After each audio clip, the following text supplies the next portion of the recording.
Okey, Assalamualaikum dan salam sejahtera tuan-tuan dan puan-puan. Saya harap tuan-tuan dan puan-puan masih setia bersama dengan kami. So, macam biasa, hari Jumaat dia special sikit. Saya akan bersama dengan Tuan Zuli, ya. So, apa khabar Tuan Zuli? Baik, baik. Tengah cari tim ni hilang ni. Tapi itulah, hari ini banyak keputusan, especially daripada bank-bank pusat. So, apa pendapat Tuan Zuli sebelum kita mulakan? Basically hari ni the end of cheap money. Bank of Japan. Itu Ya. sebenarnya something yang amat amat signifikan. Wassalam Nabil. Sebabnya selama ni kita ada lain-lain bank pusat cuba untuk keluar daripada printing duit, Yes. QE, dan setakat ini tak ada yang berjaya. Basically kita ada Fed dah restart balik. Tapi dia bagi nama lain, tapi konsep dia sama, dia masih print duit uh, Hmm. dan apa dia, the era of cheap money lah, yen sebagai shock absorber lah, kalau bank pusat lain dah mengetatkan polisi dia. Tapi selama ni kita ada Bank of Japan, ada yen yang available, tapi hari ni basically dia dah naik 0.75 tu, Yes. something yang amat signifikan lah, amat Hmm. besar. Tapi sebabnya dia adalah berjangka panjang, kita tak nampak spike Ya. so expect very interesting time lah untuk 2026, Rahim. Ya, itu adalah Wassalam. pendapat Hmm. kita lihat daripada Tuan Zuli, dan saya amat setuju apa yang Tuan Zuli sebutkan sebentar tadi. Sebab kalau ikutkan, saya pun tengoklah tadi kan, mungkin dia akan spike ke apa kan. Tapi saya Hmm. tengok even pelabur memberi reaksi yang macam Tuan Zuli sebutkan tadi. Okey, masih lagi dalam situasi berhati-hati. Waalaikumsalam. Tuan Nabil dan Tuan Lutz. Okey, so sedikit saya nak sentuh tentang keputusan bank-bank pusat yang seperti kita jangkakan.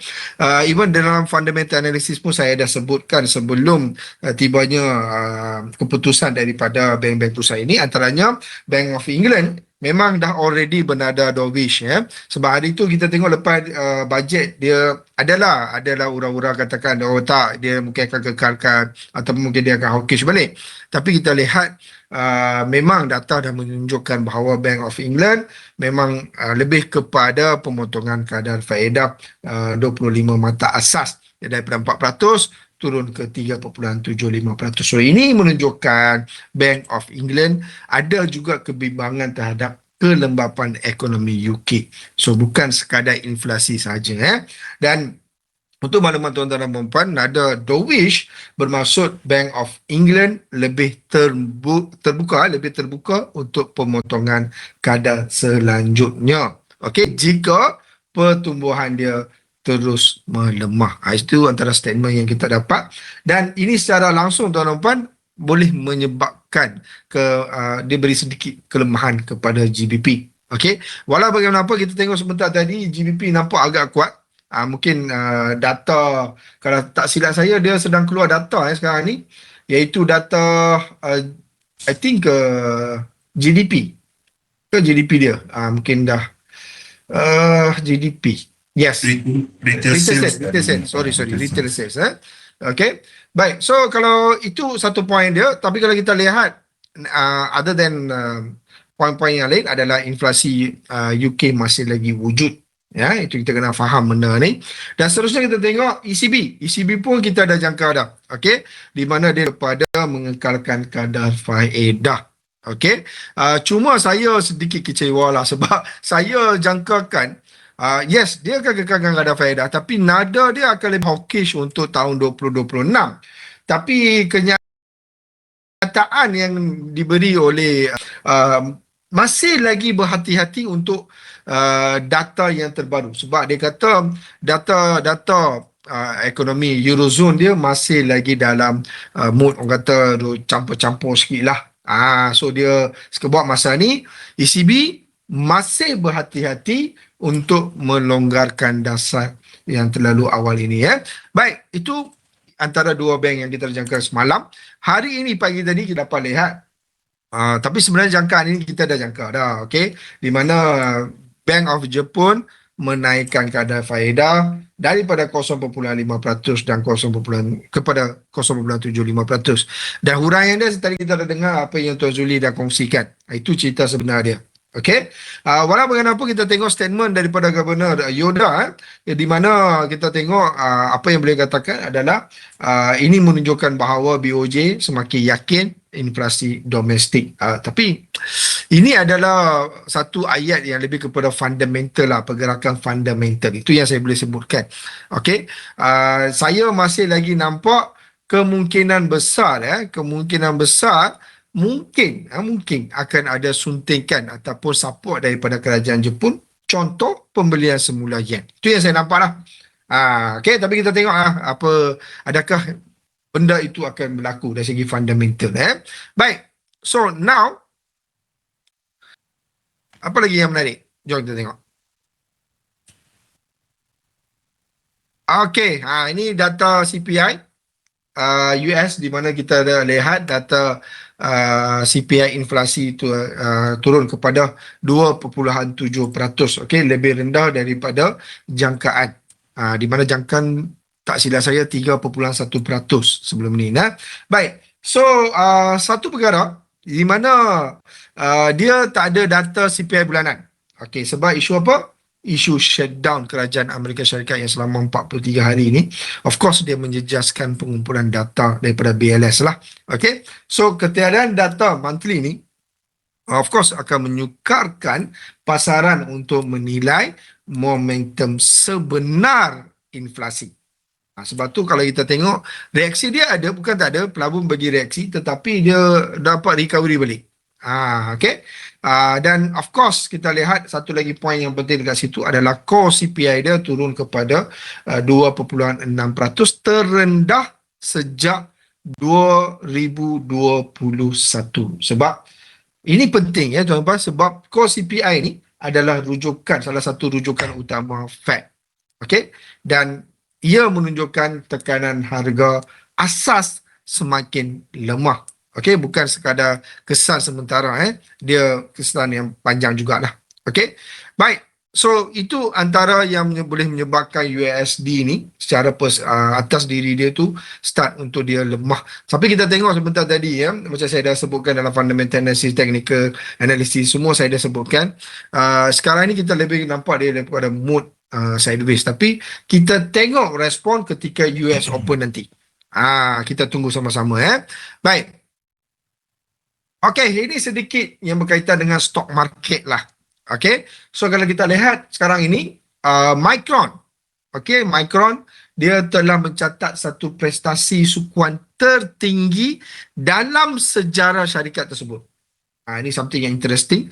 Dan ini menandakan bahawa kitaran industri memori, memory I think is a microchip, telah beralih daripada fasa yang lemah sebelum ini kepada fasa pemulihan atau fasa recovery yang agak kuat. Okay?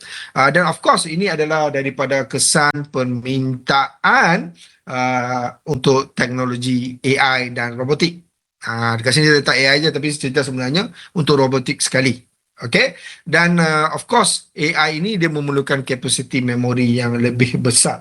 Dan kita tengok sekarang ni Nvidia tu rajin sangat.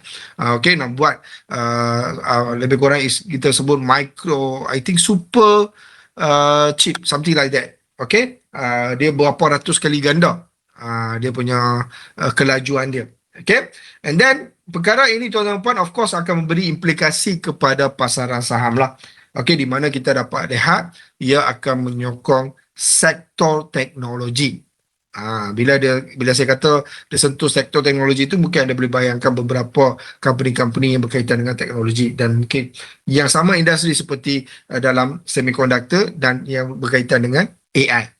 Okey, dan secara tak langsung ia juga memberi impak positif kepada indeks seperti Nasdaq dan juga S&P 500. Okey. So, lagi satu sebelum ini, pada minggu-minggu lepas saya ada sebutkan kepada tuan-tuan dan puan-puan, okay, yang ada banyak pelaburan besar dalam sektor AI tetapi belum ada hasil. Antaranya kita lihat kejatuhan saham Oracle. Okey, prestasi saham Oracle jatuh disebabkan dia invest banyak dalam AI tetapi tidak ada pulangan lagi. So mungkin ada tetapi mungkin perlukan masa yang panjang, jangka masa yang panjang. So buat masa sekarang ni kita mungkin nampaklah mungkin tak lama lagi akan ada syarikat-syarikat yang akan ikut Micron. Okey. Salam semua. Waalaikumsalam Tuan Hakimi. Okey, semangat nampak? Okey, so kita lihat rundingan Trump Russia hampir selesai. Sebelum ni dia kata lagi 10%. Dia kata dia cuma ada satu gate sebab saya ingat lagi ada satu kawasan nama dia .B ke apa something like that lah, nama dia start dengan huruf D kawasan dia. Hanya kawasan tu yang Russia nak sangat kan. Tapi sekarang ni kita dengar dah sebut yes correct. Susah kadang-kadang nak sebut bahasa Rusia ni kan. Okay. So kita lihat sekarang ini ada nada daripada Trump. Okay, dia menyatakan bahawa hampir selesai isu antara Rusia dan Ukraine. Okay, dan di waktu yang sama kita lihat kehadiran tokoh kanan iaitu Witkoff dan Kushner, untuk rundingan ini bukan sebagai simbolik saja ya tuan-tuan dan puan-puan, tapi betul-betul serius dan kita nampak usaha US untuk nak settlekan masalah, nak tengok pelan damai antara dua pihak untuk menyelesaikan. Tapi yes, tetap menjadi isu utama dia adalah pemberian wilayah kepada Russia. Itu yang saya dah fikir daripada hari tu lagi lah. Dia orang nampak macam dah selesai, tapi agak suka untuk nak selesai sebab saya tahu Russia ni dia orang kata apa, dia ketegasan dia lah. Dia memang betul-betul nak, sebab Putin betul-betul nak kawasan tu. So apa sekalipun kita dengar nada yang positif. So kesan dia of course kita dapat lihat mungkin untuk gold pun ada di mana permintaan safe haven mungkin akan jadi berkurangan. Sebab tu kita lihat tadi gold pun masih tidak ada catalyst yang kuat untuk dia bergerak ya. Walaupun dia cuba nak buat all time higher tapi masih lagi tidak kuat. Dan untuk minyak of course berpotensi tertekan lah. Sebab risiko konflik dia tenaga dia semakin reda. Itu antara poin dia. And then cuma ada satu saja, masih ada ketidakpastian. Kita kalau nak dengar cakap Trump pun tak bolehlah 100%. So masih tidak ada ketidakpastian dekat situ. Kisah dari sampai sekarang. Yes. Baik. And then tuan-tuan dan puan-puan, untuk hari ini adalah tumpuan. So BOJ tadi saya dah explain di mana dah naikkan kadar faedah 0.5% kepada 0.75%. And then retail sales untuk GBP saya lihat sebentar tadi dia negatif. Mungkin ada sedikit kesan juga tetapi tidak begitu kuat. Dan untuk maklumat tuan-tuan dan puan, antara pair yang anda boleh fokus GBP USD, Euro USD, USD Yen, dan satu lagi saya lupa nak letak iaitu GBP Yen. Sebab ini antara yang boleh kita lihat momentum dan volatility yang agak agresif pada hari ini. Kita boleh target. Kawasan itu Putin kena ambil supaya geng G20 tak naik minyak buli negara orang. Yes. Good information. Baik, tuan-tuan dan puan-puan, itu adalah tinjauan pasaran untuk hari ini. Saya harap tuan-tuan dan puan clear tentang apa yang sedang berlaku dalam pasaran, especially dalam pasaran kewangan dan komoditi. So saya serahkan kepada Tuan Zuli. Sekejap saya ambil skrin dulu. Jadi tadi Ibrahim dah sentuh few things, terutamanya mengenai 3 bank pusat. Bank of Japan telah naikkan kadar sasaran untuk yield JGB 10 years kepada sekitar di bawah lah, sama ataupun di bawah 0.75%. Bank of England turunkan kadar sama dengan Fed 3.75%, ECB kekal. Ni semua dah dijangka, bukan cerita baru. Antara yang besar pada minggu ni ada few things. Yang pertama, kita ada Bank of Japan, the end of era cheap money. kadar tertinggi sekitar lebih kurang 30 tahun ya dekat Jepun sekarang ni. Ada something kita panggil sebagai carry trade, untuk yen carry trade, di mana basically anda meminjam dalam yen, anda beli lain produk yang menghasilkan pulangan lebih tinggi, dan apa dia, macam ni lah lebih kurang. Kita pinjam, kalau siapa ingat Samurai Bond, Malaysia pernah nak terbitkan Samurai Bond dahulu kan. Kita basically bila kita hutang dalam yen, katalah kadar faedah dia pada waktu tu 0.3, dan anda simpan dalam saving account. Katalah anda ni, lepas tu duit tu simpan dalam saving account kita. Contoh saving account anda dekat Malaysia bagi pulangan sekitar 3%. So net pulangan dia anda dapat 2.7%. Easy money, letak macam tu je. Itu something kita panggil sebagai carry trade. Jadi era tu dah habis, sebabnya Jepun dah naikkan kadar faedah. Tu basically dia lah. Dan kadar faedah yang lebih tinggi dekat Jepun mungkin akan menarik dia punya fund yang selama ni banyak melabur kat luar untuk kembali melabur kat Jepun. Tu something yang kena fikir. Kita ada basically EPF terbesar dunia lah dekat Jepun. Jepun ni ramai orang tua kan. Antara fund terbesar dunia lah.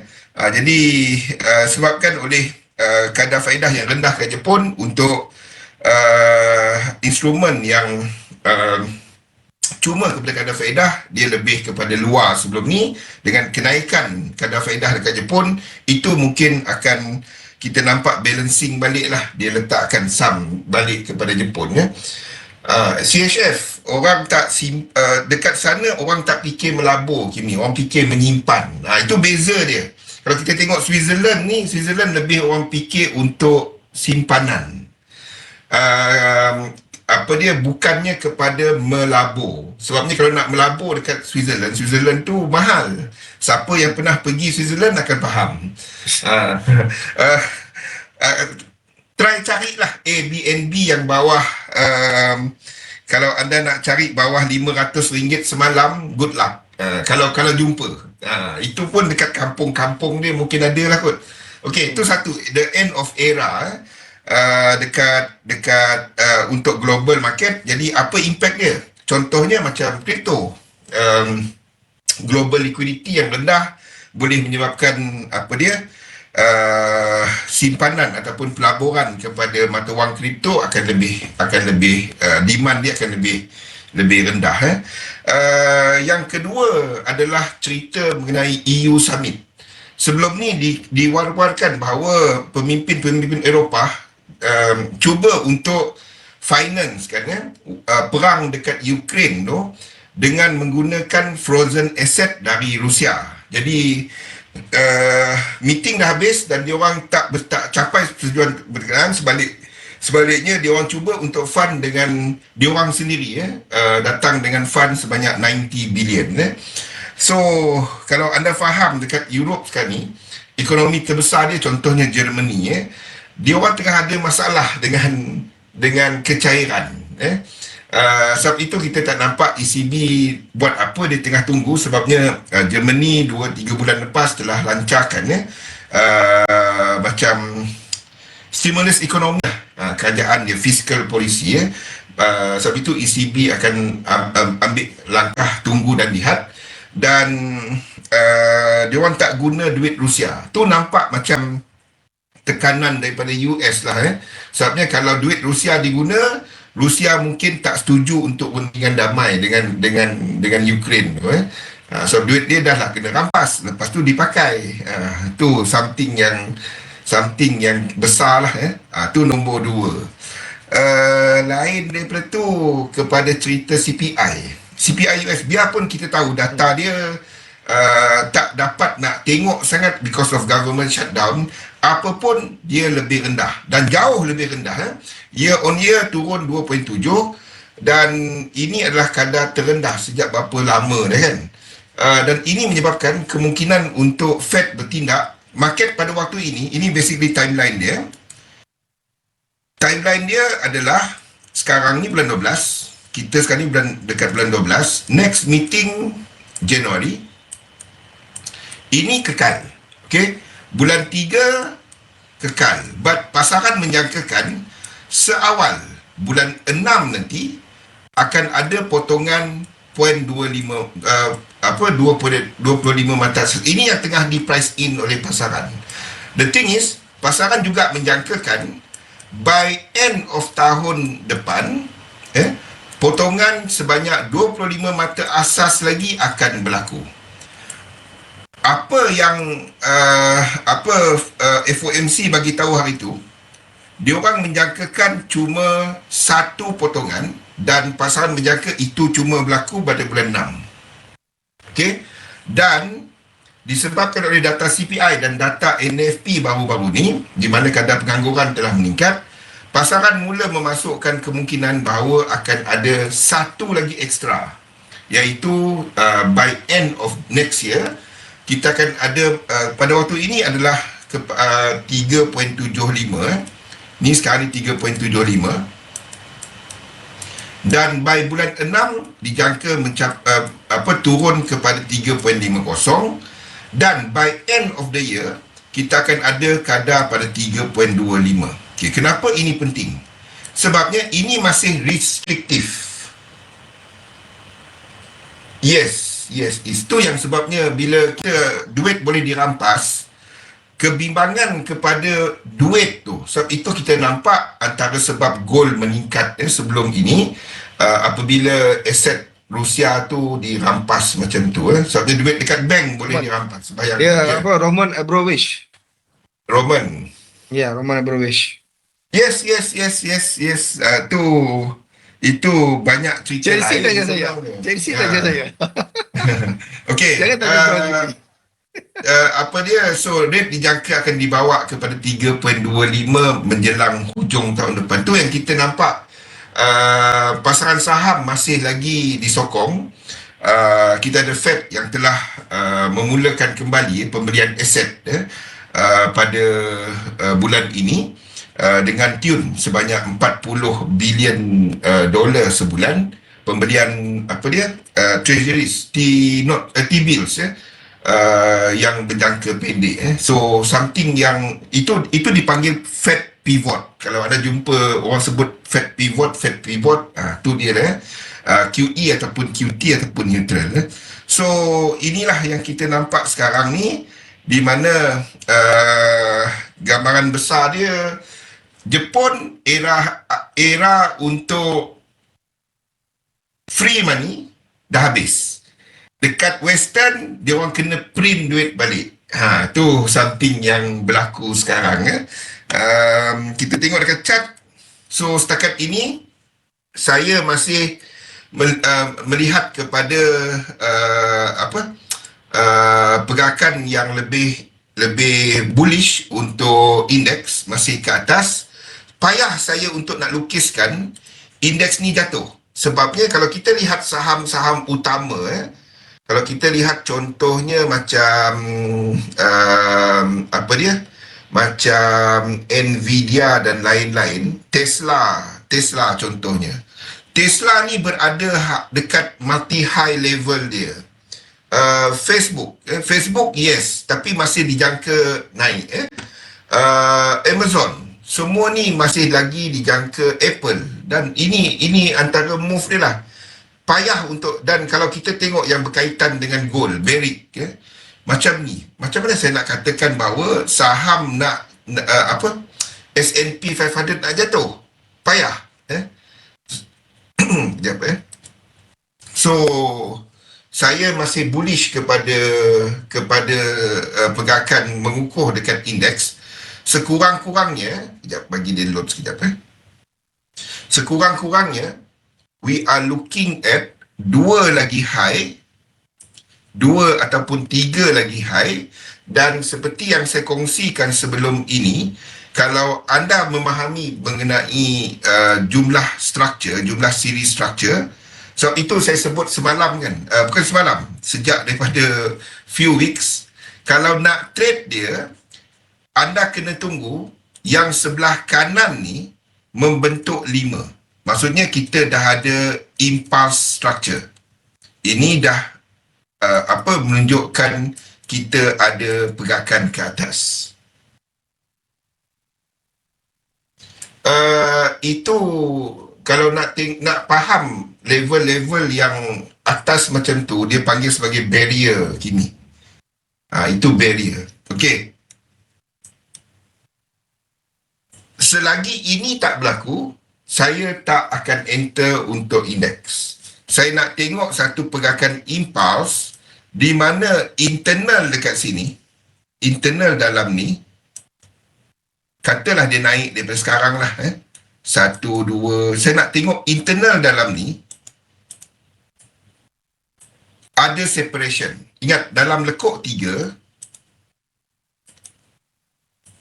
kalau dalam lekuk 3 ni, dia tak boleh bertindih. Dia bukan diagonal. Okay? Katalah sini masuk macam ni. Dan dia, 1 dan 4 dia bertindih. Asalkan yang dalam ni, maksudnya internalnya, tidak bertindih, itu jadi impuls. Kalau dia bertindih, itu mungkin kita cuma correction. Maksudnya macam ni, saya nak tengok yang sekarang ni, kita dah ada structure baru, ini buat macam ni. Lepas tu kalau yang besar dia bertindih, tak apa. Yang besar tak kisah. Kalau yang ni bertindih, maksudnya masuk balik, tak kisah. So, saya nak ini complete, then baru kita cari peluang. Yang tu okay, Isa? So, saya nak tengok benda ni terbentuk dekat indeks. Semasa saya masih bullish ke atas. But, setup dia dah ada? Belum. Ya? Sebabnya kalau dia naik cuma dekat sini, cuma kawasan ni, lepas tu anda nak trade di sini, ini mungkin A, B dan C. Dan kita sebenarnya ke bawah. So, saya nak tengok 1, 2, 3, 4, 5 tu. Dan barulah kita cari peluang. Semasa sebab dia tak break any level. Kalau dia break level high dekat sini, dia katalah dia break level high ni. Ini tak ada apa. Kita boleh katakan low, high, dan higher low, higher high. Tapi fahamkan, ini adalah kiraan korektif. Sebab dia 3. So, saya nak tengok 4, 5. Dan kiraan dia jadi impulsif. Okey? Syarat dia, dalam dia kena impuls. Tak boleh bertindih. Dan baru kita ada clearer picture lah. Sama, US 30 pun sama, everything showing the same, sama structure. US 100 pun sama. So, apa yang akan trend US 100? Nasdaq. Tadi Ibrahim pun dah sebut mengenai Micron kan. So, something yang amat signifikan sekarang. Any pullback dalam indices selepas dia lengkapkan 5. Okay? UK 100, everything. Satu cerita. JP 225, everything. Tengah naik sekarang. Apa cerita sekarang? Entah. Kenapa dia naik? Sebab orang beli. Simple. Okay, so as long as anda tak short index, anda sihat walafiat. InsyaAllah. Okay, jadi kita akan sambung selepas ni untuk lebih lanjut, lebih mendalam. Dan kita berikan ada 6 topik. Apa tu? Topik. Saya hantar tadi 6 topik. Oh, okey. Jadi kita berhenti sekejap untuk bagi peluang kepada Ibrahim untuk start to enjoy his weekend. Jadi silakan Ibrahim. Assalamualaikum warahmatullahi wabarakatuh. Waalaikumsalam.